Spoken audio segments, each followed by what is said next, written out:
तो हेलो दोस्तों, हमेशा की तरह एक बार फिर से आपका आर के लर्निंग में बहुत बहुत स्वागत है। मेरा नाम है राहुल राज और जैसा कि आपको पता ही है कि मैं आपको बिजनेस स्टडी पढ़ाता हूं। तो हमेशा की तरह एक बार फिर से जान लेते हैं कि जो बिजनेस स्टडी है वो हिंदी वर्जन में है, 12वीं कक्षा के लिए है और ये सीबीएसई का सिलेबस है जो कि मैं आपको करवा रहा हूँ। और ये वो बुक है जिससे मैं आपको पढ़ाता हूँ, जिसके राइटर आर के सिंगला हैं। और ये मैं आपको हर बार इसलिए बताता हूँ कि अगर कोई न्यू व्यूअर है जो कि पहली बार हमारी वीडियो को देख रहा हो तो उसको कोई प्रॉब्लम ना आए। तो आज मैं आपके चैप्टर 6 की लास्ट एक्सरसाइज 6.4 के साथ हाजिर हूँ। तो चलिए बिना देर के इसको स्टार्ट करते हैं।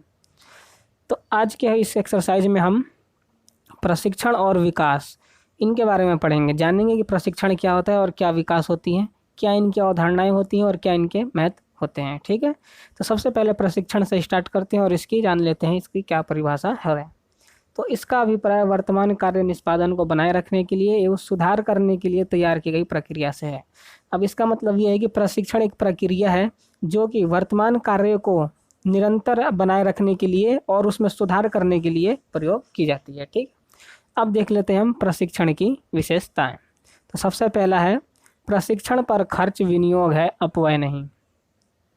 सबसे महत्वपूर्ण विशेषता यही है कि प्रशिक्षण पर खर्च का भी अपव्यय नहीं होता। ठीक है, इसका मतलब ये है कि जो प्रशिक्षण का जो सबसे महत्वपूर्ण विशेषता वो ये है कि प्रशिक्षण पर किया गया खर्च कभी भी बेकार नहीं जाता। ठीक है, मतलब प्रशिक्षण पर आज जो खर्च किया जाएगा संस्था को उसका लाभ कर्मचारियों की बढ़ी हुई कार्यकुशलता के रूप में लंबे समय तक मिलता रहेगा। ठीक है, मतलब जब हमने प्रशिक्षण पर जो खर्च कर दिया आज, ऐसा नहीं है कि वो बेकार हो गया है, ऐसा नहीं है, वो संस्था को उसका लाभ मिलेगा। कैसे मिलेगा? जब हम प्रशिक्षण पर खर्च करते हैं और कर्मचारियों को प्रशिक्षण देते हैं हम, ठीक है, तो उससे क्या होता है कि कर्मचारियों की कार्य कुशलता बढ़ जाती है, कार्य करने की क्षमता बढ़ जाती है, वो अच्छे से काम करते हैं, कोई गलतियां नहीं करते। ठीक है, तो इसका लाभ क्या होता है? इसका लाभ संस्था को होता है, वो अच्छे और लंबे समय तक लाभ अर्जित करती है। ठीक है, तो इसलिए यहाँ पर बोला गया है कि प्रशिक्षण पर खर्च विनियोग है, अपव्यय नहीं। ठीक है, दूसरा है विशेष कार्य से संबंधित। प्रशिक्षण का अभिप्राय कर्मचारियों के सामान्य ज्ञान में वृद्धि करना नहीं है, बल्कि इसके द्वारा उनको किसी विशेष कार्य में निपुण बनाया जाता है। अब जो ये प्रशिक्षण है ये कर्मचारियों की सामान्य जानकारियों में वृद्धि नहीं करता, इसका काम है कि उनको किसी विशेष कार्य में निपुण बनाना है। ठीक है, अगला देख लेते हैं। अगला है संस्था एवं कर्मचारी दोनों के लिए लाभदायक। यह ऐसी प्रक्रिया है जिससे संस्था व कर्मचारी दोनों का लाभ होता है। कैसे होता है? तो संस्था का कम लागत पर उत्पादन का सपना पूरा हो जाता है। ठीक है, और कर्मचारी अच्छा वेतन प्राप्त करते हैं। अब ये जो प्रशिक्षण है इससे क्या होता है कि इससे संस्था को भी लाभ होता है और इससे कर्मचारी को भी लाभ होता है। और कैसे होता है कि जब संस्था है, संस्था का जो सपना होता है कि कम लागत पर उत्पादन करना, वो इसका सपना पूरा हो जाता है। ठीक है, क्योंकि जब कर्मचारी प्रशिक्षण ले लेते हैं, प्रशिक्षित हो जाते हैं, तो उत्पादन करने में कोई गलती नहीं करते, जिससे कि उत्पादन की लागत कम हो जाती है। ठीक है, और इससे क्या होता है, कर्मचारियों की वेतन भी बढ़ा दी जाती है उनके काम के अनुसार। ठीक, तो इससे दोनों को लाभ होता है, कर्मचारी को भी और संस्था को भी। ठीक है, तो अगला है स्तत प्रक्रिया। जब जब व्यवसाय में कोई परिवर्तन होता है तब तब प्रशिक्षण की आवश्यकता पड़ती है, अतः यह स्तत प्रक्रिया है। ऐसा नहीं है कि प्रशिक्षण हमेशा के लिए एक ही बार करके रख दिया जाए और फिर आगे कर्मचारियों को कभी प्रशिक्षण देने की जरूरत नहीं पड़ेगी। अब जब जब व्यवसाय में कोई नया नया परिवर्तन होगा तब तब प्रशिक्षण की आवश्यकता पड़ती है। ठीक, तो इसलिए यह सतत प्रक्रिया है, निरंतर चलने वाली प्रक्रिया है। अगला है प्रशिक्षण तथा विकास में अंतर होता है। प्रशिक्षण का अभिप्राय कर्मचारियों को किसी विशेष कार्य में निपुण बनाना है, जबकि विकास के अंतर्गत सभी क्षेत्रों में जानकारी प्रदान की जाती है। ठीक है, प्रशिक्षण सभी स्तरों पर कर्मचारियों के लिए आवश्यक है, जबकि विकास प्रबंधकीय वर्ग के लिए आवश्यक है। ठीक है, अब इसका मतलब ये है कि जो प्रशिक्षण होता है वो कर्मचारी को किसी विशेष कार्य में निपुण बनाता है। ठीक है, और विकास में क्या होता है, विकास में सभी क्षेत्रों के बारे में उन्हें जानकारी प्रदान की जाती है। ठीक है, और जो प्रशिक्षण है उसका सभी स्तरों पर कर्मचारियों के लिए आवश्यक है, वो काम करने के लिए हर स्तर पर प्रशिक्षण की आवश्यकता पड़ती है। और जबकि विकास होता है, जो विकास का केवल प्रबंधकीय वर्ग के लिए आवश्यकता होती है। ठीक है, अगला है आपका प्रशिक्षण तथा शिक्षा में अंतर होता है। प्रशिक्षण द्वारा किसी विशेष कार्य को करने के लिए कर्मचारी के ज्ञान व कौशल में वृद्धि की जाती है। जबकि शिक्षा द्वारा कर्मचारी के सामान्य ज्ञान व समझ में वृद्धि की जाती है। अब प्रशिक्षण, प्रशिक्षण से क्या किया जाता है? कर्मचारी को किसी विशेष कार्य को करने के लिए उसके ज्ञान और कौशल में वृद्धि की जाती है, ठीक है। लेकिन शिक्षा का क्या है? शिक्षा में कर्मचारी के सामान्य ज्ञान और उसकी समझ को बढ़ाया जाता है, उसकी वृद्धि की जाती है, ठीक है। तो ये दोनों अंतर हैं प्रशिक्षण और शिक्षा में। ये जो प्रशिक्षण की विशेषताएं थी वो यहाँ पर खत्म होती हैं। अब प्रशिक्षण के लाभ देख लेते हैं। तो अब प्रशिक्षण के मैंने आपको बताया था कि 2 लाभ होते हैं, संगठन को भी लाभ होता है और उससे कर्मचारियों को भी लाभ होता है। तो सबसे पहले देख लेते हैं कि संगठन को कौन कौन से लाभ होते हैं। तो पहला है माल व मशीन का मितव्ययी तथा सही प्रयोग। अब जबकि कर्मचारी प्रशिक्षित हो जाते हैं तो उससे क्या होता है कि जो माल होता है और मशीन होता है दोनों ही मितव्ययी बन जाते हैं। क्यों? क्योंकि जब कर्मचारी प्रशिक्षित नहीं होता वो तो इन दोनों में ही गलती करता है, जिससे नुकसान उठाना पड़ता है कंपनी को, ठीक है। और इसका सही प्रयोग भी वो नहीं कर पाता। जब प्रशिक्षित हो जाते हैं तो उसके बाद उनको पता लग जाता है कि कैसे मशीन चलाना है, इनका कैसे प्रयोग करना है, तो उससे ये मितव्ययी बन जाती हैं, जिससे कम नुकसान होता है, ठीक है।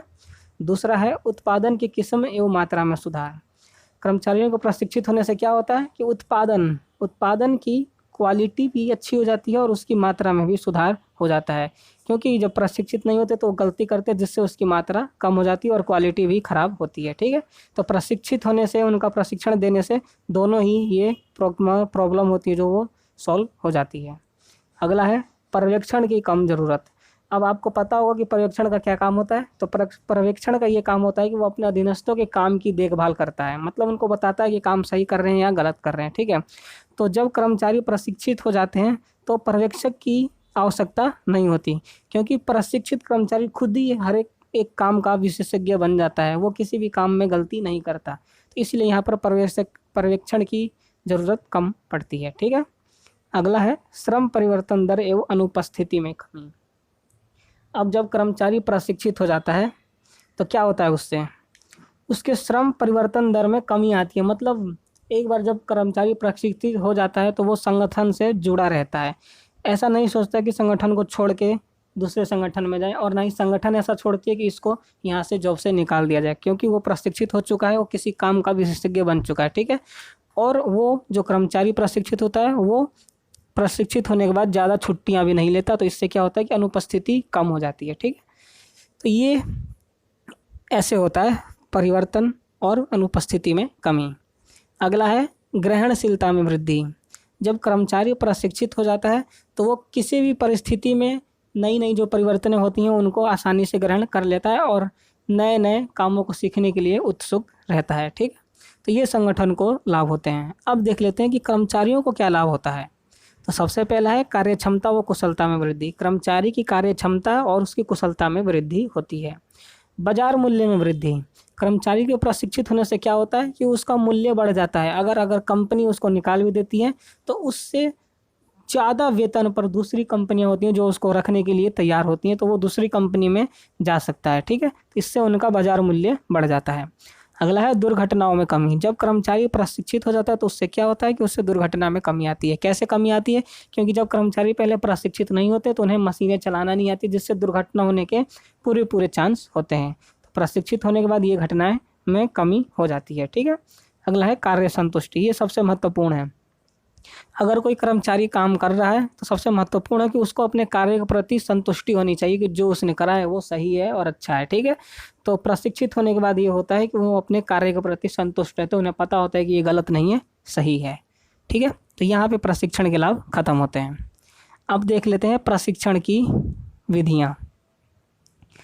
प्रशिक्षण की विधियाँ, तो 2 प्रकार की यहाँ पर प्रशिक्षण की विधियाँ यहाँ पर। एक है कार्य पर प्रशिक्षण और दूसरा है कार्य से परे प्रशिक्षण, ठीक है। तो एक एक करके इनके बारे में जानते हैं। तो सबसे पहले कार्य पर प्रशिक्षण।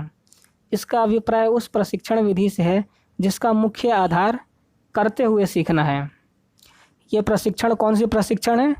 करते हुए सीखने वाली प्रशिक्षण, मतलब काम को करते हुए सीखना कार्य पर प्रशिक्षण कहलाता है, ठीक है। इस विधि का प्रयोग कार्यस्थल पर होता है। इसमें 3 प्रशिक्षण विधियां हैं। कौन कौन सी हैं? अभिविन्यास प्रशिक्षण, नवसीखुआ कार्यक्रम और संयुक्त प्रशिक्षण, ठीक है। तो एक एक करके इनको भी समझ लेते हैं। तो सबसे पहले अभिविन्यास प्रशिक्षण। अभिविन्यास प्रशिक्षण का अर्थ नए चुने गए कर्मचारी को उसकी जॉब तथा संगठन से परिचित करवाना है। अब जो अभिविन्यास प्रशिक्षण होता है इसमें ज़्यादा कुछ नहीं होता, इसमें बस इतना करना होता है कि जो नए कर्मचारी हैं उनको उनके काम से और उनको उनके संगठन से परिचित करवा दिया जाता है। ठीक है।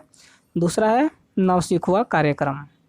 इसका अभिप्राय उस प्रशिक्षण विधि से है जहाँ प्रशिक्षणार्थी उच्च स्तरीय कौशल प्राप्त करने के लिए एक विशेषज्ञ के अधीन काम करता है। अब इसका मतलब ये है कि कोई एक विद्यार्थी है या कर्मचारी है, कोई भी है मान लो, ठीक है, वो चाहता है कि उच्च स्तरीय कौशल प्राप्त करे। ठीक है। तो इसके लिए उसे क्या करना पड़ेगा, किसी विशेष के अंदर में उसे काम करना पड़ेगा। मतलब उस जिस कार्य में वो उच्च स्तरीय कौशल प्राप्त करना चाहता है उस कार्य से संबंधित एक विशेषज्ञ के अंडर में उसको काम करना पड़ेगा। इससे क्या होगा कि वो उससे काम को सीख लेगा और उच्च स्तरीय कौशल वो प्राप्त कर लेगा। ठीक है। तो इसका मेन यही है उद्देश्य कि जो भी कर्मचारी होता है वो उच्च स्तरीय कौशल को प्राप्त करने के लिए एक विशेषज्ञ के अधीन काम करता है। ठीक है। इसका तीसरा है संयुक्त प्रशिक्षण। संयुक्त प्रशिक्षण, इसका अभिप्राय उस प्रशिक्षण से है जो शैक्षणिक व व्यावसायिक संगठनों द्वारा संयुक्त रूप से प्रदान किया जाता है ताकि दोनों अपने सदस्यों के सैद्धांतिक व व्यवहारिक ज्ञान में संतुलन स्थापित कर सकें। अब क्या होता है, जैसे विद्यार्थी है, ठीक है, जैसे मान लीजिए आप हैं, आपको कोई कोर्स करना है, तो आप जिस संगठन में या जिस संस्था में कोर्स करने जाते हैं वो क्या कहते हैं कि आपका कोर्स ख़त्म होते ही हम आपको जॉब भी प्रदान करवा देंगे। ठीक है। जैसे मान लीजिए ITI करने जाते हैं आप, तो ITI में क्या होता है कि शुरू के 1 साल 2 साल 2.5 साल जो भी होता है वो आपको पढ़ाते हैं, यानी शिक्षा प्रदान करते हैं। ठीक है। और उसके बाद क्या करते हैं, वो आपको उस जो आपको पढ़ाया उसकी ट्रेनिंग के लिए आपको किसी आसपास के व्यावसायिक संगठन में भेज देते हैं। तो इससे क्या होता है कि जो आपने पढ़ा उसका प्रैक्टिकल आपको संगठन में करवाते हैं और इससे आपको पता चल जाता है कि संगठन का कैसा वातावरण है, क्या क्या काम होते हैं और कैसे होते हैं। तो अब यहाँ पर क्या होता है कि आप शिक्षा से भी परिचित हो गए और व्यावसायिक संगठनों के वातावरण से भी परिचित हो गए। ठीक है। तो इसको कहते हैं संयुक्त रूप से प्रदान। ये होता है जो संयुक्त रूप से, मतलब दोनों ने आपस में मिलकर संयुक्त रूप से एक साथ ही आपको शिक्षा और व्यावसायिक संगठनों के वातावरण कैसे काम किया जाता है इन सबको प्रदान किया। ठीक है। और ये क्यों किया जाता है, ताकि दोनों अपने सदस्यों के सैद्धांतिक व व्यवहारिक ज्ञान में संतुलन स्थापित कर सकें। ये इसलिए किया जाता है कि जो आप हैं आपको उस संतुलन, ठीक है, और संतुलन सॉरी कह रहा हूँ, सैद्धांतिक और व्यवहारिक ज्ञान में संतुलन स्थापित की जा सके। मतलब कि आप सैद्धांतिक ज्ञान को भी अर्जित कर ले और व्यवहारिक ज्ञान को भी अर्जित कर ले और इन दोनों में संतुलन बना रहे, इसलिए संयुक्त प्रशिक्षण किया जाता है। ठीक है। तो ये यहाँ पर कार्य पर प्रशिक्षण खत्म हो गई। अब देख लेते हैं कार्य से परे प्रशिक्षण। तो इसका अभिप्राय उस प्रशिक्षण विधि से है जिसका मुख्य आधार करने से पहले सीखना है। इस विधि का प्रयोग कार्यस्थल से दूर होता है। इसमें मुख्य एक ही विधि है, प्रकोष्ठशाला प्रशिक्षण। अब जो कार्य पर प्रशिक्षण था वो तो हमने पढ़ लिया, अब है कार्य से परे प्रशिक्षण। तो इसका मतलब क्या है, कार्य से परे प्रशिक्षण का मतलब है कि किसी भी काम को करने से पहले सीखना। ठीक है। जैसे आपको साइकिल चलाना है तो साइकिल चलाने से पहले आपको सीखना पड़ेगा कि साइकिल चलता कैसे है। ठीक है। तो ठीक उसी प्रकार का ये भी है। और इस विधि का प्रयोग कार्यस्थल से दूर किया जाता है। मतलब जहाँ पे आपको कार्य करना है वास्तविक में उस कार्यस्थल से हटकर दूसरी जगह आपको पहले सिखाया जाता है।